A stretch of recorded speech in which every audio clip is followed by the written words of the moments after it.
Hi, I'm Janice Poplack, Director of Clinical Social Work at the Menninger Clinic. I'm here today with Dr. Jon Allan to talk about mentalizing. Dr. Allan is a senior psychologist at the Menninger Clinic and professor of psychiatry at the Baylor College of Medicine. Dr. Allan has lectured and written extensively on the subject of mentalizing. Thank you so much for being here. Happy to be here. Appreciate it. And I have a lot of questions about mentalizing. Okay. Mentalizing actually seems like a new word. What does it mean? Well, it's interestingly, actually, it's 2 centuries old, the word. But it's a rare word, so lots of people haven't heard of it. No wonder you're asking about it. Basically, mentalizing refers to being aware of what's going on inside yourself and other people. Being aware of your thoughts and feelings and the thoughts and feelings that other people have. And it's a little confusing because it sounds like a technical, esoteric thing, mentalizing. But basically it's something that we all do naturally, except we don't always do it so well. And of course, with psychiatric disorders, they really get in the way of mentalizing. That's why we pay so much attention to it. Well, it sounds like it might be quite a bit like mindfulness. Well, it is a lot like mindfulness. The way I think of it is that really you have to start with mindfulness if you're going to mentalize. And mindfulness means you're being attentive to something. So you could be attentive to paying attention to a flower or paying attention to your breath. But when you think of mindfulness, being mindfulness of what's going on in your mind or someone else's mind, then you're in the territory of mentalizing. But it's more than just paying attention to what's going on inside yourself or inside someone else. So for example, if suddenly we're sitting here filming and I bolt out of this chair and run out of the room, what would go on in your mind? Well, I think first I'd be concerned about what's going on with you, and then I would probably try to figure out what it is, something that's happened. Right, so that gets to the mentalizing piece. First you're aware of what's going on, and then you're trying to understand it, come up with some kind of explanation, or some story about it. So what way you think, the story, what would you create? What would be the story? Maybe you had gotten ill suddenly, or something like that. Yeah, or panicky, or something like that. So that's the mentalizing piece. Let me give you another example. So what if you're sitting there interviewing me, your heart starts racing? What would go on in your mind?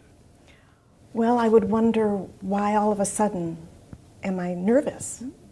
It might be these cameras here. Yeah, okay. So you'd be mindful in the sense of paying attention to your heart, maybe starting to think, what are you feeling, and then what the reasons for your feeling. So that puts mindfulness and mentalizing together. Well, how is that different than empathy? Well, again, it's quite similar. If you think about empathy, refers to being aware of what somebody's feeling and concerned about it, compassionate about it. Or even more broadly, empathy means you kind of put yourself in their shoes, so you have a sense of what's going on in their mind. So what I like to say, if patients are confused about what mentalizing means, I think about empathy, but also include empathy for yourself. And why I like the idea of mindfulness is that it implies that while you're trying to pay attention, be aware, and understand, you have this kind of non-judgmental attitude, curious about what's going on inside yourself and others. But why would this be important? Well, a couple of reasons. First, mainly, in order to have relationships go well, we need to mentalize. We need to have some sense of what's going on in the other person and ourselves. And we're really interested in relationships that can provide a sense of security and comfort in the face of distress, since we're working with people who are in major distress. So we think about secure attachment relationships, where you're really connected to the other person. Because in order to have that feeling of connection and security, really you have to have a sense that this other person is attentive to you and has some understanding of what you're distressed about. The other thing about mentalizing is it does include this empathy for yourself. self-awareness. So in order to be aware, self-aware, we need to mentalize.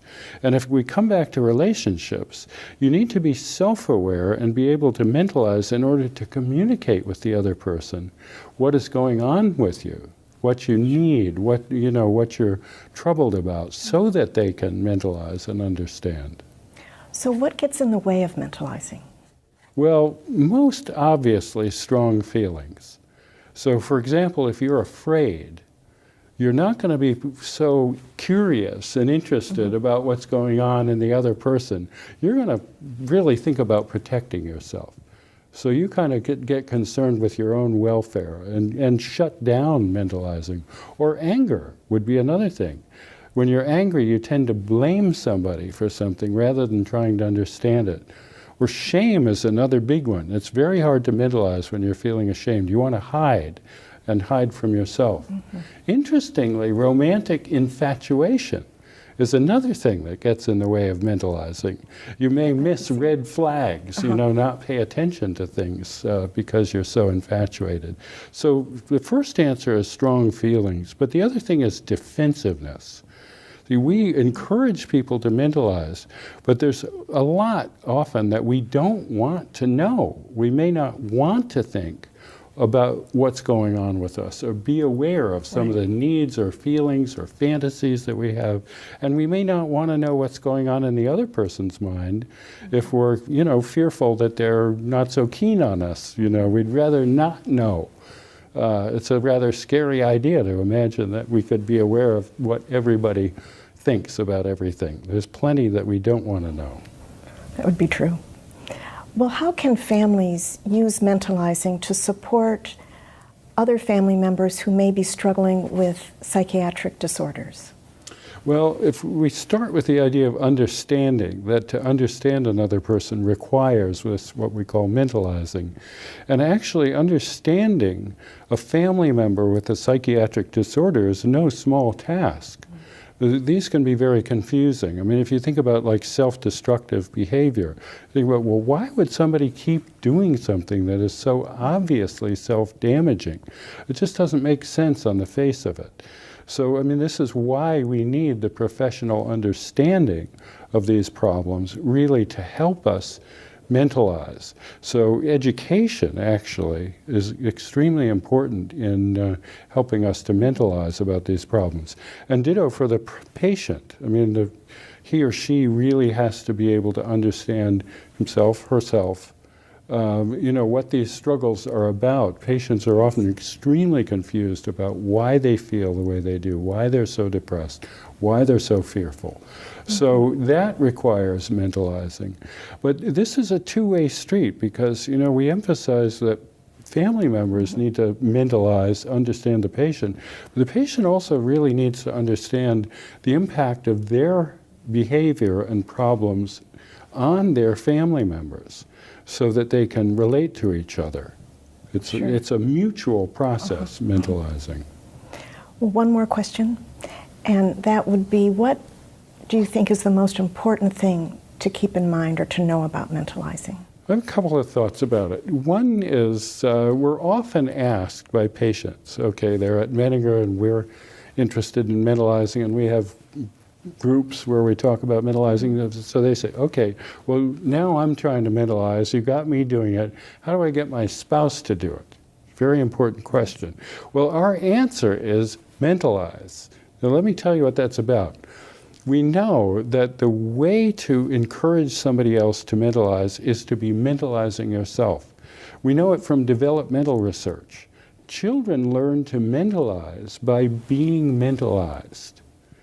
So when someone takes an interest, empathic, mindful, curious interest in what's going on with you, that helps you mentalize. So if you're in the middle of an argument, very difficult to mentalize in that state. But if somebody can get into what we call the mentalizing stance, hey, what's going on with us? How did we wind up here? Or, when I said this, what were you thinking? It kind of shifts the conversation into a more reflective conversation where it's possible to sort out what's happening. So you're promoting mentalizing. So I would say the most important thing is this idea of a mentalizing stance, where you're in a relationship, you're curious, open-minded, non-judgmental, just interested in what's going on inside you and the other person. If we could all do that more consistently, this would be an easier world to live in. But again, the reason we're so occupied with this is that psychiatric disorders, depression, anxiety, substance abuse, get in the way of it. And then we need to really pay more attention to it and even have a word for it. Well, thank you so much. This has been a wonderful discussion, and we appreciate it very much, Dr. Allan. Yeah, my pleasure. Thank you.